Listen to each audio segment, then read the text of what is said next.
Hello and welcome to LED Nation. In this video, we'll be discussing the 3 most common installation methods for LED walls. Whether you're planning a permanent setup or a temporary event display, understanding these options will help you choose the right solution for your needs. One of the most popular methods is the wall-mounted setup. As we mentioned in a previous video, only front service panels are suitable for wall mounting, as they allow for maintenance access from the front. To ensure a successful installation, you'll need a completely flat and sturdy wall surface.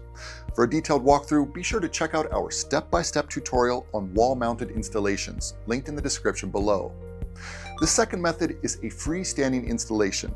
This setup uses a ground support system made of base plates and modular trusses, allowing you to adjust the size and height of the LED wall as needed. Here's an example of a custom stand system we've designed and manufactured in-house.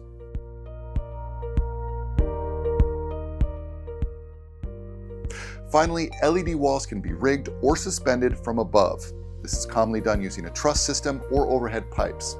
When choosing this method, it's crucial to use manufacturer-approved hanging bars that are fully compatible with your LED panels to ensure safety and stability.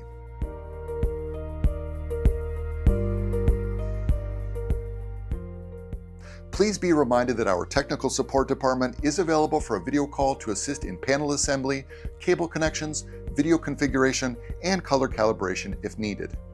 Last but not least, we've created individual tutorials for each of these installation types: wall-mounted, freestanding, and rigged. You can find the links to these videos in the description below. Thanks for watching, and don't forget to subscribe to LED Nation for more tips, tutorials, and product insights.